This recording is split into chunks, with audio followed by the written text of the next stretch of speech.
Hey everyone, quick question. Have you ever heard someone say, I should have studied more? Well, guess what? Even native English speakers say that. And it's wrong. Yup. Today we're breaking down 10 grammar mistakes that even fluent speakers make all the time. But more importantly, we'll teach you how to avoid them and sound more confident in your English. So, whether you're learning English as a second language or just want to improve your speaking and writing, stick around. This episode is for you. All right, so mistake number one is something I hear all the time. It's when people say should have instead of should have.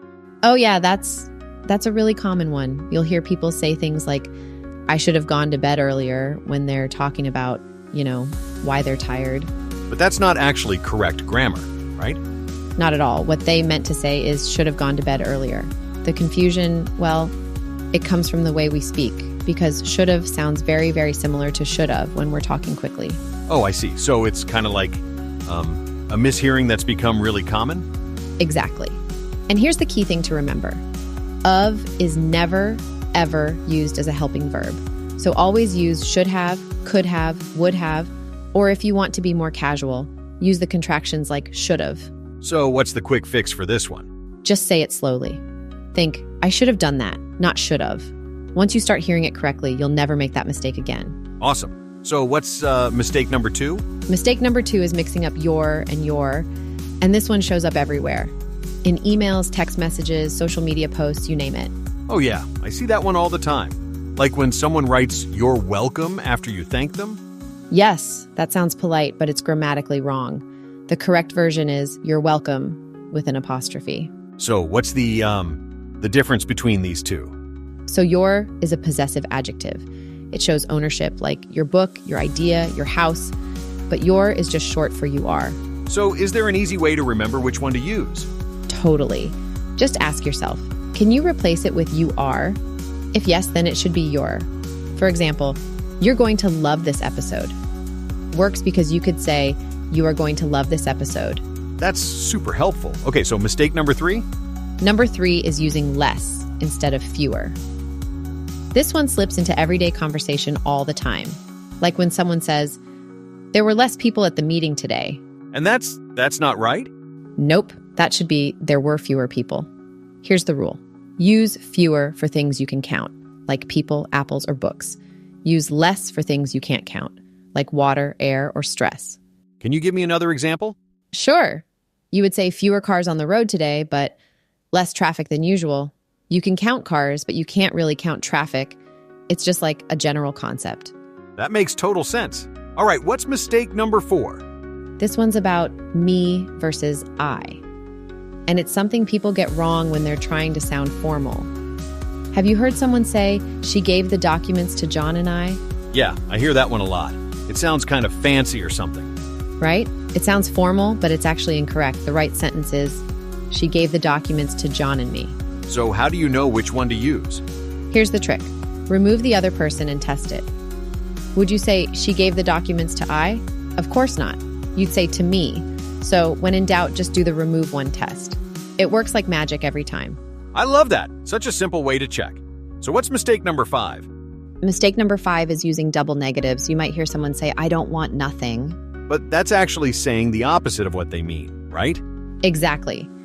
Grammatically, that means you do want something. Because, two negatives make a positive, just like in math. So what should they say instead? What you should say is, I don't want anything. One not is enough.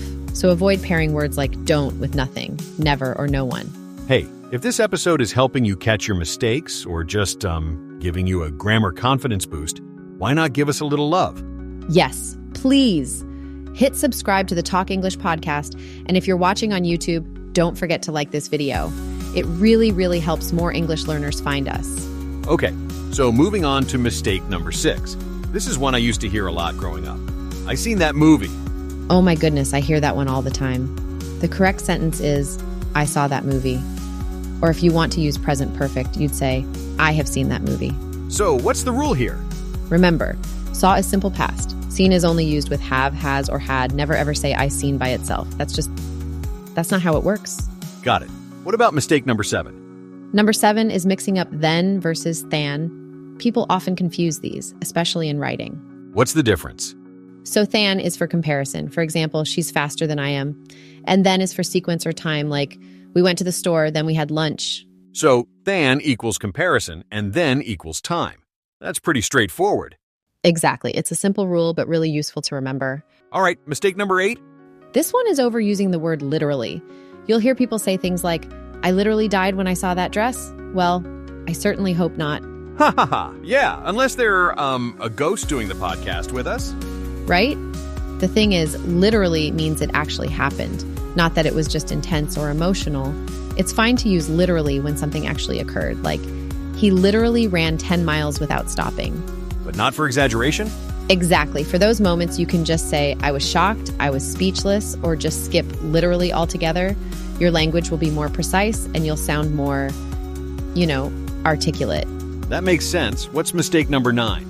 Okay, mistake number 9 is mixing up affect versus effect. And this one confuses even professional writers sometimes. I always get confused with this one. How do you keep them straight? Here's the rule of thumb. Affect is usually a verb. The weather affects my mood. And effect is usually a noun. The medicine had side effects. Is there a trick to remembering that?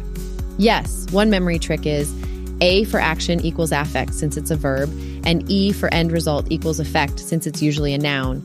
Get this one right and you'll sound super polished in your writing and speaking. And finally, what's mistake number 10? The last one is about misusing apostrophes in plurals. This one's visual.